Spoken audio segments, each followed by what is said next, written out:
and welcome back to Story Stash. I'm your host Duncan, and these are some of my stories I've written. Today I'm reading from my book Star Guardian, and this is chapter 13.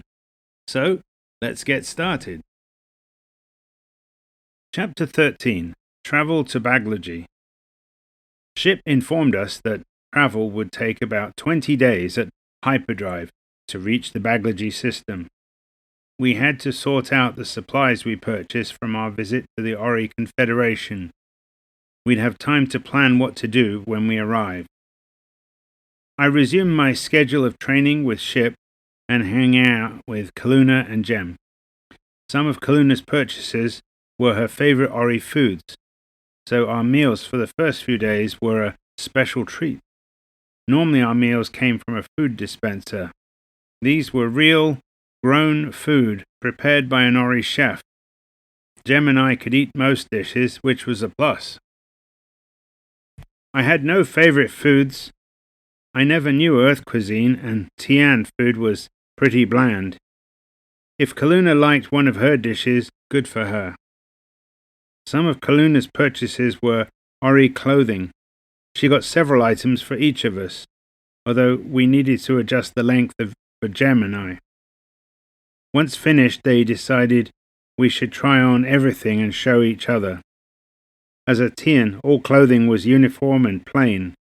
One thing you don't see is a Tian trying to stand out.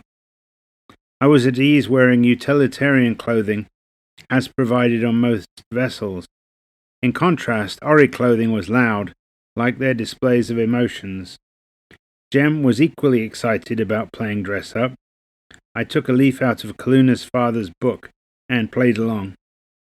I tried to make relevant, supportive comment. The Ori clothing consumed most of a day and provided a pleasant diversion. It boosted morale aboard, especially for Kaluna. I wouldn't have thought of it, but in hindsight, it worked out well. I learned something I would never have learned on Tian Prime. We had fun. And I learned how fleeting life can be. It's important to value these moments. A few days into our trip, we sat down to discuss our plans for when we arrived. Jem had a tablet on which she had made an extensive list. Ship, please review the procedure for when we arrive in the system, said Jem. I will broadcast our ID and a patrol will meet us. At that point, they'll download our logs for analysis, and the crew will disembark. Genetic scans will show you to be Baglogi.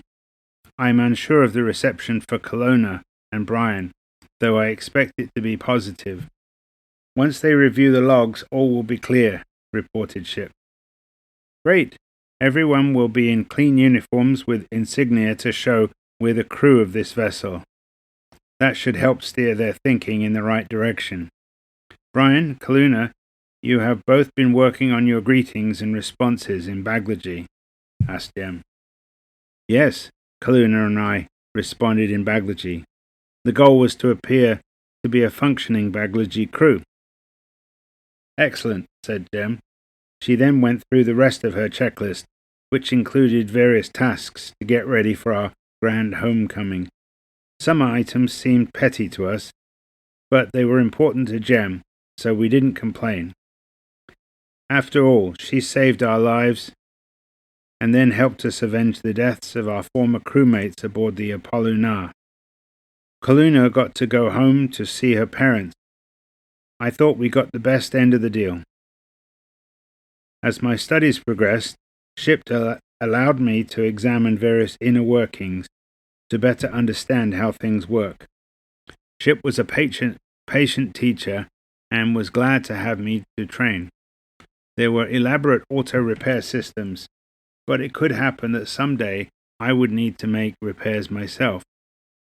It gave me some additional assurance to know more about the systems I depended on. I saw sections of Ship that crew rarely visited. I felt privileged to gain entry. Finally, we arrived at the Baglogi system. Ship announced we were coming out of hyperdrive. I went to the main bridge to join Jem and Kaluna. The tactical display showed that we were near the edge of the system and continuing in on sublight engines. The star in this system was Baglogi. The 9 planets were called Baglogi 1, Baglogi 2, etc. Not a creative naming scheme, but it worked. Baglogi 4 was Jem's home world, or at least where her ancestors came from. It had been generations since Ship had been here. Jem was born in space. We were all dressed in clean uniforms and we had done our best to give Ship a good cleaning. Returning after millennia, we were determined to put on a good show. Kaluna and I could feel the anxiety level from Jem about returning home. We tried to show support for her. Since arriving in the system, Ship had been broadcasting to indicate our arrival and identification. The tactical display showed all of the positions of the planet. They were all where we expected them to be. But so far there was no response. The system was completely quiet. And that's the end of chapter 13.